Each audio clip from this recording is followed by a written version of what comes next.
Hey, Ed from Precision Gun Reviews here, and today we are taking a full look at the Kahr Arms K9. It's a full steel, single stack 9mm semi-automatic pistol from Kahr Arms. We'll take a look at it as I knock over the magazine, one of 3 magazines the gun comes with. As a matter of fact, we can just move those for now. Just trying to be a little fancy with my setup there. So this is a single stack 9mm, which is all the rage nowadays, but it's a little different in that it's not polymer. It's the same exact size as the Kahr P9 or the CW9 or something like the Smith & Wesson Shield or Glock 43 or Springfield XDS. They all are around the same size as this Kahr K9. Now, this is a little different. It's the striker-fired weapon. It has a little bit different trigger. Despite it being a steel weapon, it is hammerless. It uses a lock breech Browning-style recoil lug design. And just quickly going over the dimensions here, we have a length of 6 inches, a height of 4.5 inches, and a width of about an inch. It's actually, well, you see the slide here, this is 0.9 inches, and that's usually the part that you're going to be concealing, that you're going to be putting inside your waistband, etc. Then, as you can see, the grip is a little bit more. It's out to about an inch, maybe an inch 0.1 or something. It has this very small slide stop. It doesn't really get in the way, but it does protrude. If you're measuring with calipers, you're going to measure a little bit wider than that 0.9 of an inch that Kahr lists in their specifications. It weighs about 23.1 ounces without the magazine.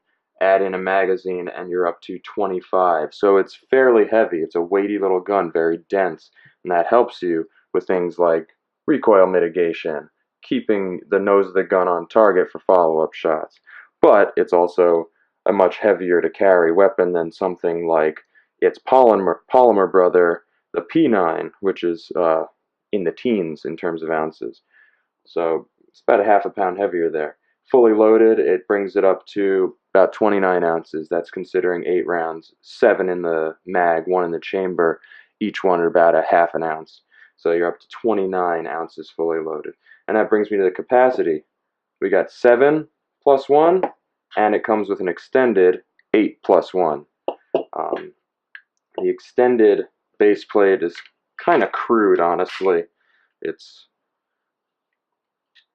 not one of those guns that fits beautifully and ergonomically with the grip extending it out. It's just a little extra bumper pad there.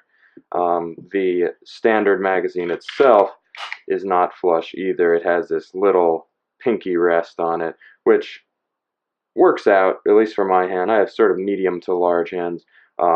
It catches right there, but not really necessary. I wouldn't mind a flat, flush base plate. Doesn't matter to me. The magazines themselves, they're single stack, obviously. They're steel, very easy to load. They're a little, and this is the main thing with Kahrs. Their magazines feel like they're gonna fall apart. They never have. They never have, for what it's worth. But sometimes I wish that I'd see an upgrade in the manufacturing quality of the magazines themselves. I mean, the gun is made to perfection. Its fit and finish is excellent. It looks beautiful. It's solid. Everything is precise. You never see a single out of place tooling mark, or no burrs, no nothing. Perfect. Magazines, not so much. They feel a little chintzy. Moving on, that brings me to that look. Obviously, this is a matte stainless finish. It looks fantastic. You've got some slide serrations here that are quite grippy. They're sort of low profile, but when you grab onto them, they really grip in your fingers there, nice and wide, give you good grip. It's got this nice laser engraving, unlike the CW series. This is their premium line, like I said. Nice milling here. Really, really good looking. This is a very, very nice gun in terms of fit and finish. The sights are the classic bar dot Kahr sights, which I love, and they are metal sights. They are dovetailed, front and rear, drift adjustable, and replaceable. If you hate the bar dot, you can throw on whatever you like. in terms of other controls on the gun, completely non-ambidextrous. We've got one slide stop on the side and one mag release, both metal parts. And the mag release fires those mags out pretty well. Unlike the polymer versions of these cars, it's a difference right there. That shoots out something more like, you know, a Shield or a Glock. I like that. Although you really do, you can't be dainty when that one works, but sometimes you can't be very dainty when you put these mags in. They might not lock in great. You kind of have to ram them home. Maybe it's just this extended one gives that problem a little bit more. But in terms of the slide stop, it's really a good slide stop, and it functions as a slide release specifically. In the manual, you'll find they say drop the slide with the slide release, and it releases really well, and that sound is very satisfying when you drive that one home. The trigger. Now this is Kahr's claim to fame. They've got this nice smooth metal trigger here. Very nice. Not too curved, and it's got this nice release. Long and smooth. The reset sucks. I mean, if you're looking for a small reset, it sucks. Goes all the way out to there. Pull that trigger, and releases all the way out. And again. But that trigger itself is just beautiful. It goes, goes, goes. It's the same weight the whole way through, and then just lets it go.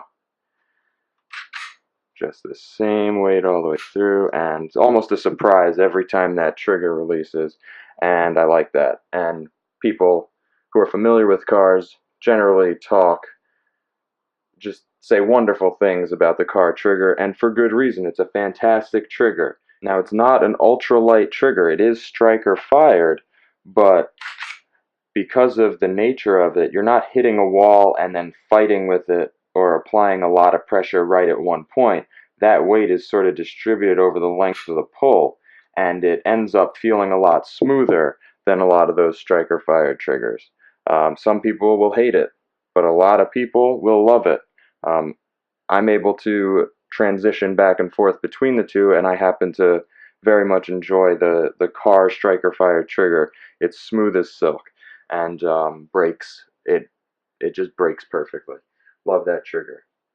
The takedown, on the other hand, field stripping this gun is basically impossible. No, it's not impossible, but the K9 specifically is much more difficult than what I've shown you with the CW380, or that you may have seen with the CM9, PM9. You see, those weapons, they typically have a little notch here and here, and you line those up, you pull the slide back a little, and then you can pop this right out from behind. This gun, you pull it all the way back so that this little notch lines up with the pin itself, and then you have to force it out from the other side, and it's in there very tight, and it's very difficult. I actually find that I almost have to put a magazine in when doing this to apply pressure to the slide stop in this direction so that it releases pressure on it over here. I don't know exactly what's going on in there, but that's what it seems like it's doing, and it makes it so that it will release a little bit easier. But it's absolutely a bear to take this gun apart, and I'm not going to do it on camera because I don't want to. Yeah, it'll be ridiculous looking, actually.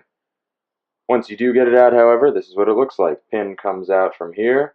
It's got sort of that big locking piece that slides behind the slide. I kind of exaggerate. It's not impossible. I just did it off camera pretty quickly, but you have to kind of get a good grip on it. I hold it like that, and then use something to push this out from the back, because your finger just isn't going to cut it. Unlike with all the other cars, I could just poke it out with my index finger from behind, but this one not so. So I use, the base plate of a magazine or something. But once you're at this point, pull the trigger, slide comes off, And what you're looking at inside is the typical Kahr design. It's got this very simplistic trigger mechanism, releases the sear very nicely while simultaneously depressing the firing pin block or the striker block. Very simple design, gotta love it, very few moving parts. It's got these full steel rails, both sides, that contributes to the accuracy of the weapon. Um, and also a interestingly offset feed ramp for the barrel, which gets that bore axis nice and low. It's another factor that helps with cars' notable mitigated recoil. They're always soft shooters for their size, particularly the polymer ones, but in the metal, it's really a dream. It's like driving a Cadillac. Um, Recoil spring guide rod, steel guide rod, and a non-captive recoil spring. This one is it doesn't have the problem that some of the smaller ones have where this tip of the spring can sort of poke out of the front and you kind of have to rotate it around to get it to catch. What we're looking at here is a polygonal rifling on the barrel, nicely polished feed ramp, and there you can see it's semi-offset, but that does not affect it in terms of feeding reliability. These guns are very reliable. You can see even the ramp itself is sort of contoured in a way it catches the round and shoots it right up there. Also very, very long feed ramp, which grabs those rounds. And I think the way that this is designed allows Kahr to have a longer barrel in a shorter gun end to end. You'll find that when you look at these guns, the ejection port is often further back on the slide than in something like a Glock or other guns like that. But anyway, this is another factor that contributes to their soft shooting nature. And this is, again, the premium models have this polygonal sort of match grade barrel for higher velocities, which is great in a smaller gun. I guess at this point I could just put the gun back together while I talk to you a little bit. Very reliable weapon. That's the main thing when talking about a concealed carry or self-defense weapon. These cars, they really don't hiccup, and they are finely crafted weapons. And putting the gun back together, very simple. Slide it on those rails there, and then get that in that, and get it all the way back to that point to get that back in there. Now we've got the gun back together, and we just have a couple more things to cover, namely the most important thing, reliability. How is the Kahr K9 going to serve you? And I'm going to say 100%. These guns are very, very reliable. They function, this one's functioned without a hiccup. Every car I've used has functioned without a hiccup for its entire life.